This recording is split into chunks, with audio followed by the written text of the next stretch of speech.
Good morning, everybody. Now I would like to tell about the first unit of the parasitology, that is the parasite, host, vector and parasitoid. Okay, তো parasitology paper তোমাদের DSC paper হিসাবে রয়েছে same 5-এ। তো সেখানে আমরা basic জিনিস of প্যারাসাইটোলজিগুলো আজকে পড়ব। Parasitology, the study of parasite. Parasito means parasite and the logy means logos, that is the study. So the study of the parasite and host parasite interaction, the overall process is called parasitology. The overall study is called parasitology. তো parasitology পড়তে গেলে আমাদেরকে প্রথমেই তাহলে জানতে হবে what is parasite and what is parasitism. Parasitism actually is the process or the method, and parasite is the main focus of the parasitism. Okay, তো আমরা ফার্স্টেই প্যারাসাইটিজম কথাটা আসছি। প্যারাসাইটিজম মানে কি? পরজীবিতা, যেটাকে আমরা বাংলায় বলতে পারি এটার মানে হচ্ছে পরজীবিতা। যেটা ব্যাপারটা কি হচ্ছে, প্যারাসাইটিজম হচ্ছে এমন একটা জিনিস, মানে এমন একটা relationship, actually it is a kind of heterospacific relationship. The word heterospacific is very much important in the definition. Okay, the word heterospacific is very much important. It is a heterospacific relationship. Heterospacific means এমন একটা association হবে যেখানে দুটো species, ধরো আমি suppose এ এর সাথে B এর ধরো অ্যাসোসিয়েশান। প্যারাসাইটিজম হচ্ছে এ এর সাথে বি এর একটা রিলেশনশিপ বা একটা অ্যাসোসিয়েশান, যেখানে এ একটা আলাদা স্পিসিস, বি একটা আলাদা species.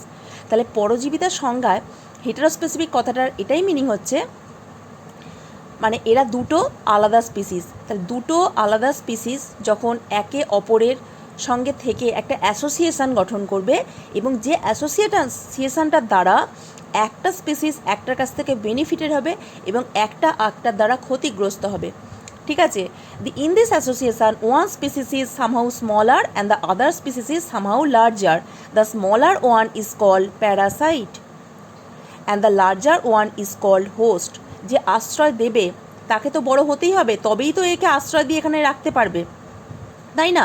So in the parasitism, the parasite is always smaller and it is the beneficiary, মানে এ হচ্ছে লাভবান হয়, and the host is the host is harmed always by the parasite. Host হচ্ছে সবসময় প্যারাসাইটদের দ্বারা হার্মড হয়, ক্ষতিগ্রস্ত হয়। ঠিক আছে, এই যে রিলেশনশিপটাকে, এটাকে আমরা বলবো প্যারাসাইটিজম। ওকে, তাহলে প্যারাসাইটিজম যখন পড়লাম, একটা সিম্পল একদম উদাহরণ দিয়ে দিই, একদম সিম্পল থেকে সিম্পলেস্ট, যেটাকে তোমরা সবসময় জানো যে আমাদের হিউম্যান বডির মধ্যে কি থাকে, আমাদের আরবিসির মধ্যে হতে পারে বা লিভারের মধ্যে হতে পারে, সেটা পরিস্থিতি অনুযায়ী, মানে একটা প্লাজমোডিয়াম আমাদের দেহে ঢুকে তো সবসময় এক জায়গাতেই থাকে না, আইদার আরবিসিতে থাকে, তার লিভারে থাকতে পারে।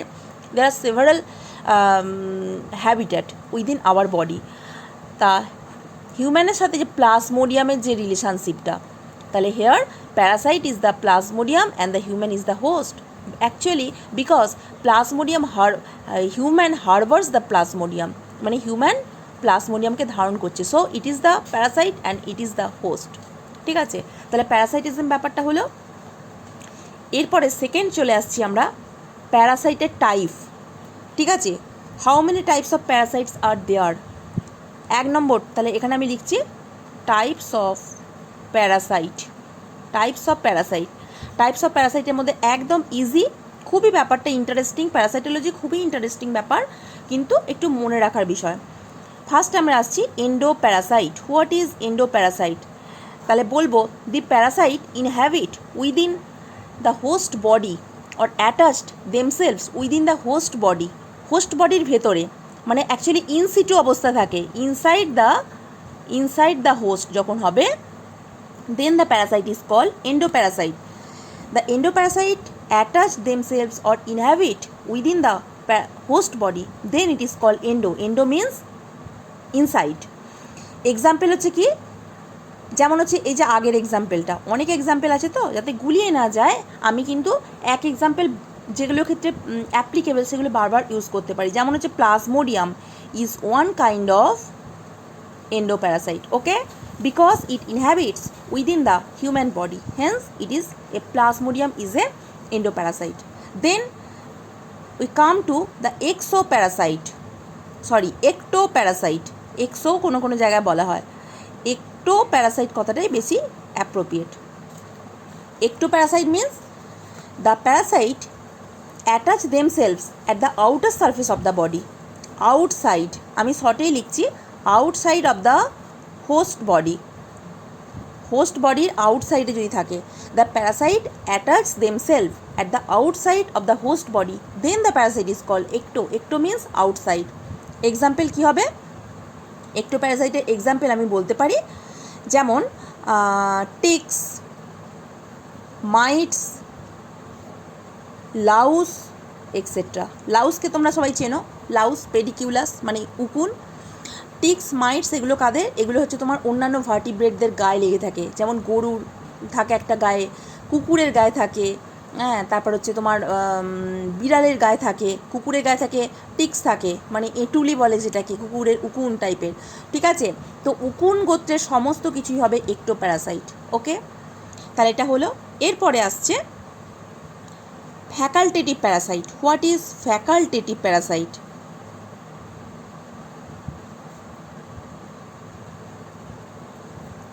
ফ্যাকাল্টেটিভ প্যারাসাইট মানে কি? ফ্যাকাল্টেটিভ প্যারাসাইট মানে হচ্ছে যে প্যারাসাইটটা অ্যাবসলিউটলি হোস্টের উপর ডিপেন্ডেন্ট নয়, the parasite which are not absolutely dependent on their host for continuing their life cycle, they are called facultative. Facultative কথাটার মানে হচ্ছে অ্যাকচুয়ালি আংশিক, মানে যে সমস্ত প্যারাসাইটগুলো পুরোপুরিভাবে হোস্টের উপর ডিপেন্ডেন্ট নয়, মানে তারা কোনো কোনো সময় ইন্ডিপেন্ডেন্টলি ইনহ্যাবিট করতে পারে, মানে হোস্ট ছাড়াও তারা বেঁচে থাকতে পারে, তাদেরকে বলা হয় facultative parasite. They are not absolutely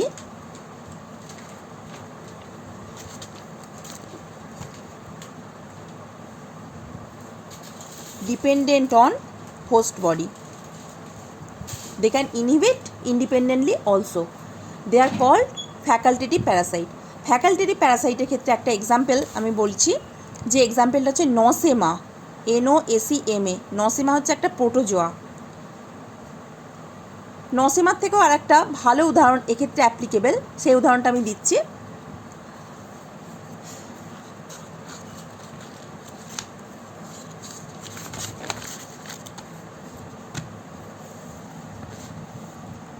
এক ধরনের অ্যামিবা স্পিসিস, এটা নেগলেরিয়া ফাউলেরি, ঠিক আছে? One type of amoebic protozoan. তো এটা হিউম্যানের ক্ষেত্রে, হিউম্যান বডিতে মেনিঙ্গোএনসেফালাইটিস রোগের সৃষ্টি করে। তো এই নেগলেরিয়া ফাউলেরি অ্যাকচুয়ালি কিন্তু হিউম্যান বডিতে যদি সাপোজ ঢোকে, সেক্ষেত্রে হিউম্যান মেনিঙ্গোএনসেফালাইটিসের সৃষ্টি করবে, but they can inhibit outside of the human body in the normal fresh water, okay? Then Naegleria fowleri we can say that it is an facultative parasite, ঠিক আছে? এরপরেই এর ঠিক উল্টো আর একটা ভাগ আসছে অব্লিগেটরি। অব্লিগেটরি রিলেশনশিপ মানে কি বলতো? যেটা পুরোপুরিভাবে। অব্লিগেটরি প্যারাসাইট মানে হচ্ছে যে প্যারাসাইটটা, the parasite that is fully dependent on the host body, fully মানে absolutely dependent on host body, host বডির উপর অ্যাবসলিউটলি ডিপেন্ডেন্ট, এবং not only that, they complete at least one part of their life cycle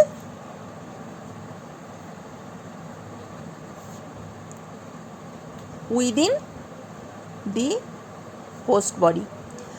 তাহলে obligatory parasite হচ্ছে is a kind of parasite, they can fully dependent on their host and they complete at least one part of their life cycle of the host. তাহলে at least যদি one part of the life cycle তার হোস্টের মধ্যে complete করার target তার থাকে, তাহলে একটা part যদি কোনো কারণে হোস্ট সে না পায়, তাহলে তো সে মারা যাবে। যদি দুদিনের জন্য কোনো হোস্টের দেহে ঢোকে, পার্টিকুলার ধরো দুদিনের জন্য, সেই দুদিনের জন্য যদি সেই হোস্টটাকে খুঁজে পেলো না সেই সময়, তাহলে কী হবে, তার লাইফ সাইকেল ওখানে ইনকমপ্লিট হয়ে যাবে, ও মারা যাবে। এটাকে বলে অব্লিগেটরি। যেমন হচ্ছে tinea solium.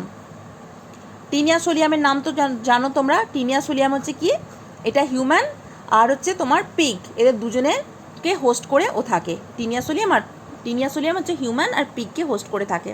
Then it is a obligatory parasite. যদি আইদার ধরো হিউম্যান এই পিগ পেলো বাট কোনো হিউম্যানের দিয়ে ঢুকতে পারলো না, তাহলে ইনকমপ্লিট লাইফ সাইকেল হয়ে যাবে। ঠিক আছে, এদের দুজনকেই কিন্তু দরকার, that is call obligatory Parasite. Okay.